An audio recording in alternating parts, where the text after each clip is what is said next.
কথায় বলে উঠল বাই তো কটক যাই। সব ক্ষেত্রে তা সমীচীন না হলেও সৃষ্টিশীল কাজের ক্ষেত্রে অবশ্যই মাথায় ভাবনা এলেই কাজে লেগে পড়তে হয়। তবেই বোধহয় ছবিতে যা দেখছেন তেমন অভিনব কিছু একটা সৃষ্টি করা যায়। এই জুতো কত ফুটের জানেন? 1 নয় 2 নয়, একেবারে 6 ফুট 8 ইঞ্চির জুতো বানিয়ে তাক লাগিয়ে দিয়েছেন বনগাঁর লেদার ব্যবসায়ী। কি ভাবছেন বহু বছরের চেষ্টার ফল? একেবারেই না। যেমন অভিনব ভাবনা তেমন অভিনব সৃষ্টি। মাত্র 3 রাত জেগেই আশা করা যাচ্ছে ভারতের দ্বিতীয় বৃহত্তম জুতো বানিয়ে ফেলেছেন মধুসূদন শর্মা। আমার টার্গেট ছিল অনেক বড় আকারের একটা জুতো বানাবো, একটা নতুন কিছু করে দেখাবো, সকলের থেকে আলাদা কিছু করে দেখাবো। আমার টার্গেট এই ছিল। তা ওটা তৈরি করতে করতে আমাদের সাইজ ওটা দাঁড়িয়েছে এখন 6 ফুট 4 ইঞ্চি সাইজ দাঁড়িয়ে করেছি। 3 রাত কাজ করে মোটামুটি 4 দিন সময় লেগেছে। অত্যাশ্চর্য আবিষ্কারের পর পূর্ব রেকর্ড ঘাঁটতে ইচ্ছে করে বইকি। সেই ইচ্ছা হয় মধুসূদন শর্মারও।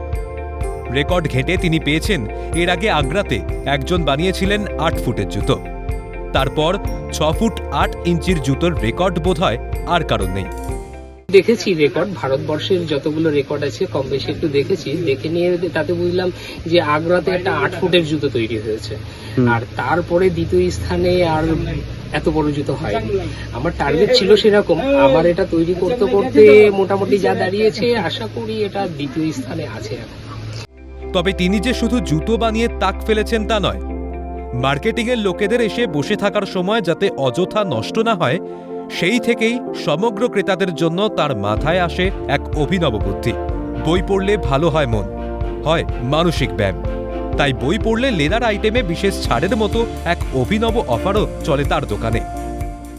বই পড়লে একটা মানসিক ব্যায়ামটা হবে, এটা আমি ভালোভাবে বুঝতে পেরেছি। সেলসের যারা আছেন তারা মাঝে মধ্যে এসে মাসের শেষের দিকে, আমি খেয়াল করেছি মাসের 25 তারিখ 28 তারিখ নাগাদ এসে আমার এখানে এসে 10 মিনিট একটু বসছেন, কাল বসছেন, কেন বসছেন? আমি জিজ্ঞাসা করলাম যে এইভাবে সময় নষ্ট করার কোনো যুক্তি নেই তো। ওরা বলছে আর বলবেন না, মাসের শেষ, আমাদের টার্গেট ফুলফিল হয়নি। ওদের এই বসাটাকেই আমি কাজে লাগিয়েছি। ওরা বসেছে, আমার কাছে কম বেশি একটা পকেট, একটা ডায়েরি, একটা ছোট বই থাকে সবসময়।